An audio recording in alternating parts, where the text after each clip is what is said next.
Right now on Jamaica News Page tonight, a major breakthrough in a massive fraud investigation. 3 suspects arrested in a sophisticated multi-million-dollar scheme targeting several financial institutions across the island. What investigators are now revealing. Also tonight, shots fired.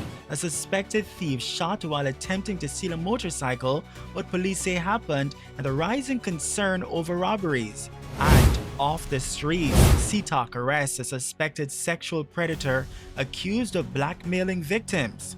Plus, there's good news tonight, a $100 million donation set to rebuild the classrooms and restore learning across Western Jamaica. And there's more good news tonight, a powerful moment of healing and hope in Westmoreland. More than 300 women given a rare day to pause, breathe, and be restored inside a remarkable empowerment event bringing self-care, health, and encouragement to women across Western Jamaica. Welcome back to Jamaica News Page tonight, news that keeps you connected to what's happening across Jamaica, and we're all powered by viewers just like you. We've got special rewards just for you. When you become a Jamaica News Page member, you unlock those special rewards you'll love, including a loyalty badge next to your name in the comments, shoutouts for your birthday, anniversaries, other special moments, and just so much more.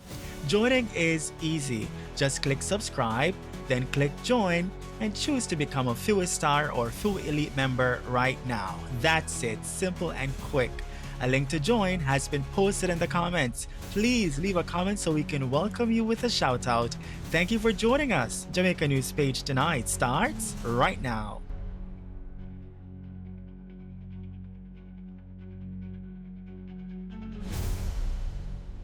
We begin tonight with a major breakthrough in a multi-million-dollar fraud investigation. The major organized crime and anti-corruption agency MOCA has arrested 3 people in connection with what investigators describe as a highly sophisticated fraud scheme targeting several financial institutions across Jamaica.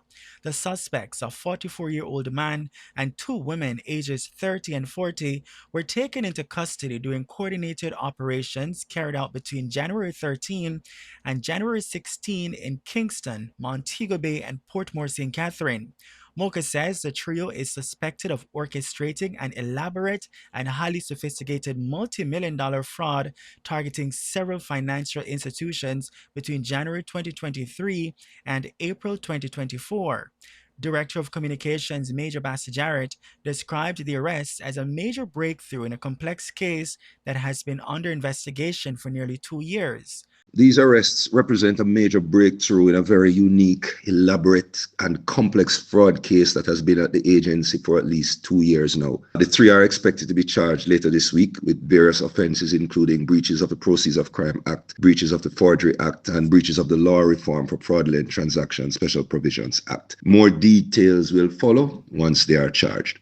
The suspects are expected to be formally charged later this week under the Proceeds of Crime Act, the Forgery Act, among others. MOCA is urging anyone with information on financial crime to call its tip line at 888-MOCA-TIP.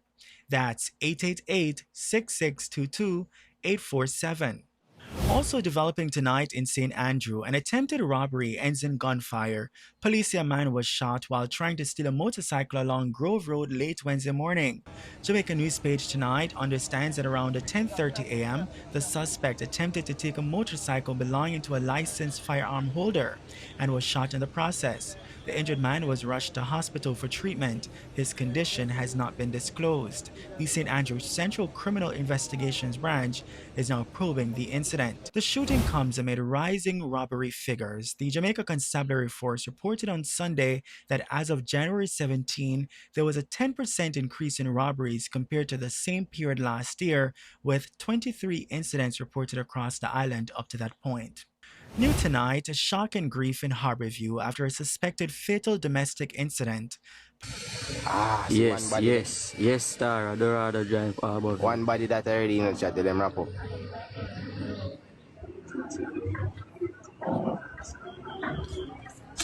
Everybody on a shake. I swear to God.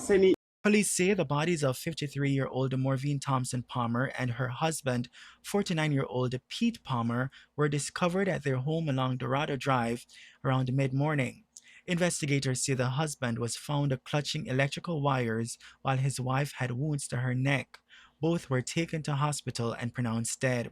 Investigators revealed that on January 11, 2026, Mr. Palmer had been charged with assault in connection with a previous domestic incident involving his wife. Residents say the couple had been in the process of separating following more than 20 years of marriage. A resident who identified herself as a friend of Thompson Palmer said the disputes centered on who would retain ownership of their residence. According to her, Thompson Palmer had just visited the salon on Sunday with the intention of traveling overseas on Tuesday.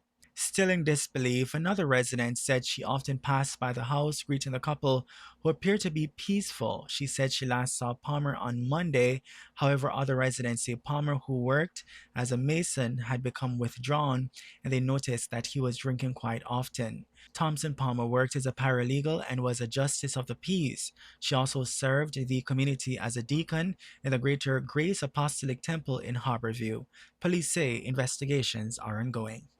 In Westmoreland, a farmer is charged after a violent domestic dispute. 25-year-old Jordan Chambers had been charged with wounding with intent and assault occasioning actual bodily harm.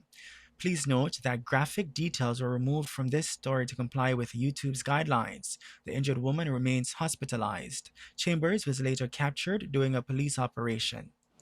A major arrest tonight in an alleged sexual assault and blackmail case. The Counterterrorism and Organized Crime Investigation Branch has charged 25-year-old Akil Davis with multiple offenses, including sexual assault. CTOC says Davis allegedly obtained explicit images of women and used them to blackmail victims into sexual acts. The suspect, who was already on bail for similar offenses, is accused of targeting victims across several parishes between 2023 and 2026. He's scheduled to appear in court on February 10, 2026, to answer to the previous matters. A date is being finalized for the new charges. Meanwhile, CTOC says it believes that there could be other victims. It's urging anyone with information that may assist its investigations to call 876-967-1389, the police 119 emergency number, or the nearest police station. And CTOC is warning against yielding to threats or demands online. It says complying may lead to further exploitation and or physical harm. The agency advises against deleting messages, images, or call logs, as they may be vital for forensic investigation once the matter is reported. CTOC is also encouraging parents and guardians to monitor their children's digital footprint and educate them on the permanent risks of sharing sensitive content. Police Commissioner Dr. Kevin Blake is calling for a shift in how Jamaica talks about crime. In a strongly worded address, the commissioner says public discourse must focus more on victims, not criminals. He made the argument in the latest edition of the Jamaica Constabulary Force's JCF Force Orders issued last Friday. In his address, Dr. Blake pointed to a recent double murder in St. James as a stark example of the human cost of crime. He says a 51-year-old man and a 61-year-old woman were on their way home when they were attacked and killed, simply because gunmen wanted their vehicle.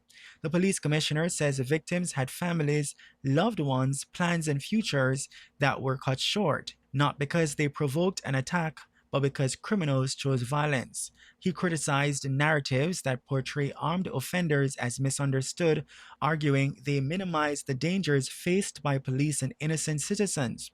Dr. Blake says the police use lethal force only when faced with deadly threats and pointed to recent high-risk arrests carried out without fatal outcomes. He reaffirmed support for officers acting within the law to protect lives.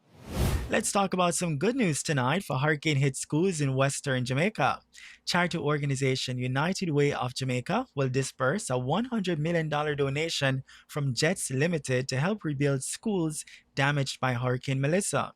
It is being managed in two phases of $50 million each. 8 institutions will receive funds in the first phase, with Belmont Academy receiving $10 million, St. Elizabeth Technical High School $7.5 million, William Knibb Memorial High School $5 million, Hampton School $5 million, Black River High School $5 million, Manning School $5 million, Mustard Seed Communities $5 million, and the UWJ's Agricultural Relief Effort $5 million. Recipients for the second phase of the $50 million will be confirmed and announced shortly. Jets Limited, the operator of the multi-link debit network, has been an annual partner with the United Way of Jamaica since 2019. Officials say the funds will strengthen education infrastructure and speed up recovery.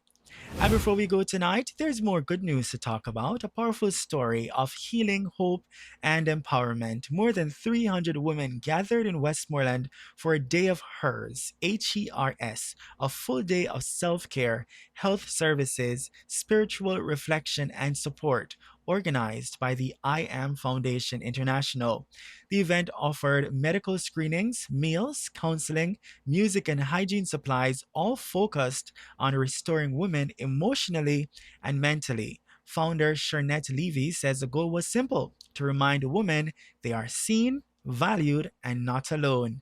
The overwhelming response has sparked plans to expand the program to other parishes.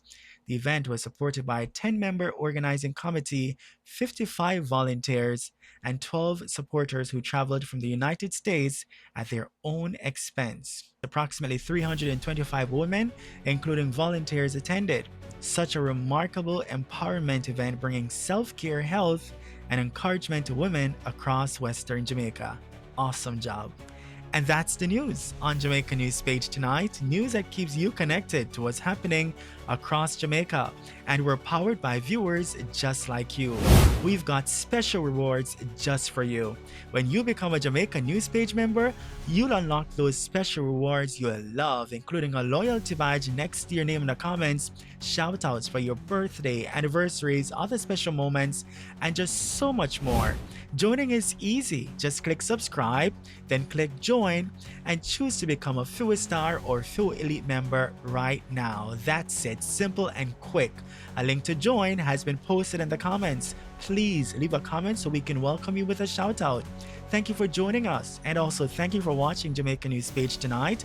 We'll see you in the comments, and be sure to join us again for more news. From all of us here, good night.